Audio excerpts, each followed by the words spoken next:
Hello, PBC. It's Friday, May 15th. It's a great day to be a believer in Jesus Christ. And I want to encourage you this morning. We've been looking at the 59 one another's in the New Testament. And today we're finishing that look. As we close off our time, I want us to remember that we started with love one another. Love is the basis of our interactions with one another, and that's easily shown, as I mentioned. 25 of the 59 one another's in the New Testament include love and loving one another. We've looked at be at peace with one another, live in harmony with one another. Yesterday we looked at being patient with one another, having humility for one another, bearing with one another, do not grumble about one another. Today we're looking at serve one another. And there are lots of connections to other one another's.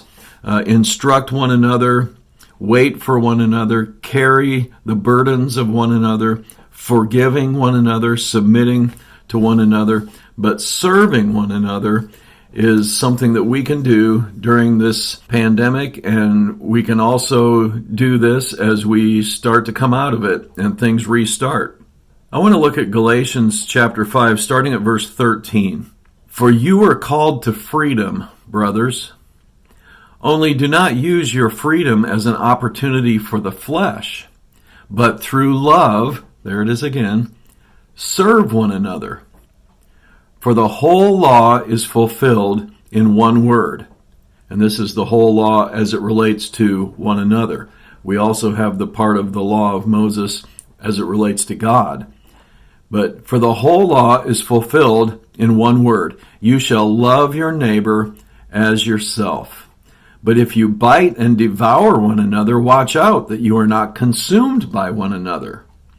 So there's a danger if we don't serve one another that we will go after one another. And if this is not all based in love, we really can get into trouble.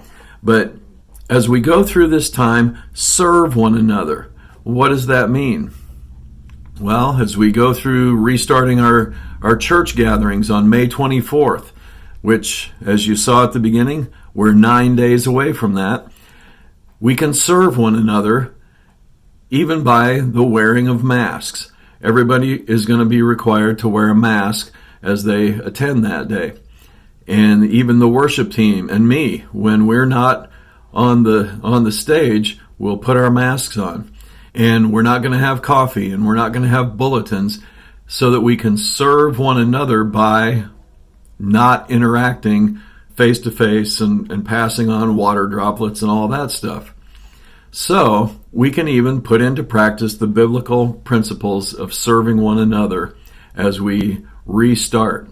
And hopefully, as time continues, we'll be able to get back to serving one another in other ways. Another area of service will happen today. Today is the day for our food pantry. So if you are able to come and help hand out food, we're just taking it from the sidewalk and putting it in people's cars and greeting them and showing the love of Jesus to them. Be here this afternoon, anytime 2 o'clock on through 4 or 5, and we will be able to serve our community by that food pantry. Well, have a great Friday, and I look forward to seeing many of you this afternoon. And on Sunday, we'll still be online. This is our last online-only Sunday. Next Sunday, May 24th, we'll be back together in person. And for those who are still at home, the online presentation will still be there as well. I love you guys, and we'll see you soon.